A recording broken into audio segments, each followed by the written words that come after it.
potting shed with some of my favourite things on the planet, actually, when it comes to food. It's potatoes, spuds.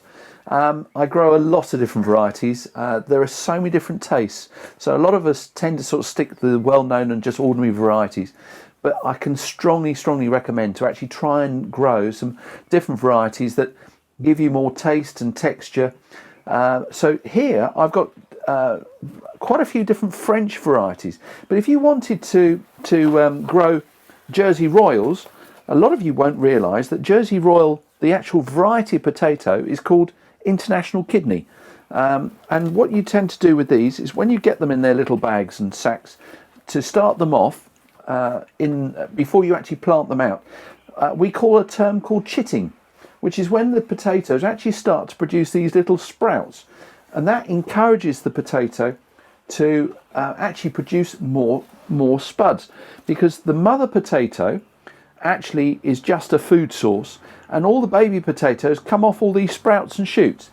So to get more sprouts and shoots, you can actually put the potato into something that you might have at home, like an egg box, and you actually sort of spread them out just like that. You see the little what we call eyes, these little sprouts coming out of the potatoes.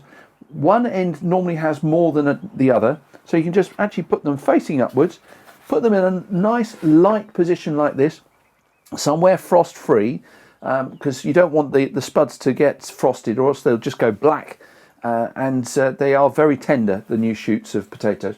Start them off like that, or if you've got a seed tray with the plastic inserts, you can do exactly the same, and just look for the sprouts on the end of the potato, stick them in there, space them out. And the one thing I do tend to make sure I always do is to actually write a label and the variety and just stick that in the tray, or else you just forget what you've got. So now, some of the varieties I've got here of potato, apart from the International Kidney, I've got one here called Belle de Fontenay, an old French variety. A lot of these are second earlies, and it means that they will be ready round about July, August time. So they can be planted by the end of April. And some of these have actually got quite advanced sprouts on them. That one's a variety called Alouette. This one's Alouette, actually. It's quite a red potato. Sagita is a new variety, relatively new variety, that's blight resistant. And so if potato blight is a problem in your allotment or garden, then it's worth seeking out some of these varieties that don't get the potato blight. This is one of my favourites. It's a variety called Cherie, Cherie, Cherie,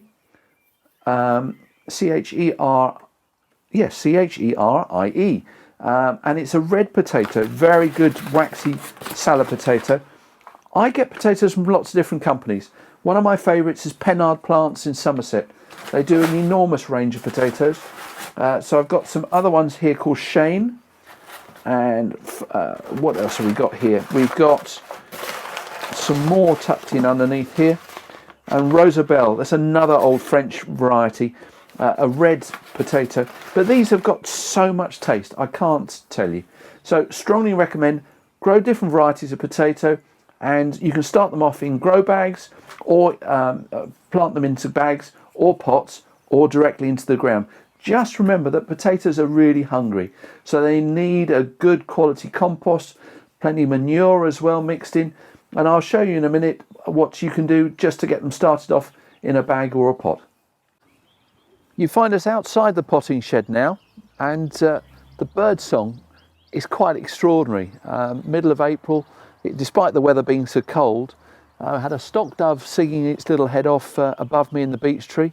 Little flock of goldfinches has just gone through, and in the background you might be able to hear, if I'm quiet, yep, the song thrush and a blackbird over there. So it's really lovely to hear the bird song. I know some people find it a little bit annoying first thing in the morning being woken up, but I love it. Anyway, back to potatoes. I'm just going to put some compost into this.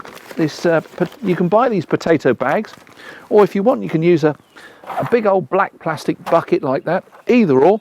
But what you need to do is transfer some compost, whether it's your own compost or you've actually bought some, into the base of the bag. Just cover the base of the bag initially. You don't need it too deep. And then you actually then sit the potatoes, and you don't need many. Quite often you can actually just plant one potato. As you can see, these have actually sprouted quite well.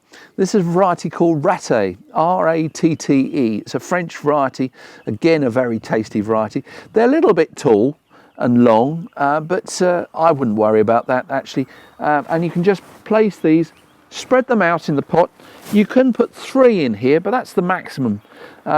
Even 1 or 2 would be sufficient.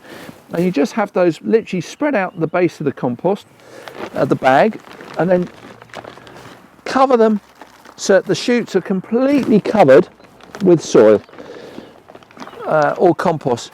And as I said, you can use well-rotted manure, your own garden compost if you've got that. And as I said, potatoes are particularly hungry, and you can even put in a little bit of Growmore, just a little sprinkling in there. And then as the potatoes grow, you cover them with more compost. So you top them up as the foliage comes through, and that way you stop the frost getting to the foliage, because if we will still get some more frosty nights, and they can be the new foliage can go completely black with frost, and it then knocks the potatoes back, and you get a lot fewer potatoes. Keep the compost moist but not saturated, so you're better off giving them a good soak, say once a week. And in a reasonably sunny, sheltered position. They can be right out in the open, but they're the easiest of things to grow, and so rewarding. And there's nothing better than getting your own potatoes out of a bag or the pot, or digging them out of the ground, washing them off and boiling those and having them with a bit of fresh mint and a little bit of butter on top. You just can't beat it. I love my spuds, as you can probably gather. Thank you.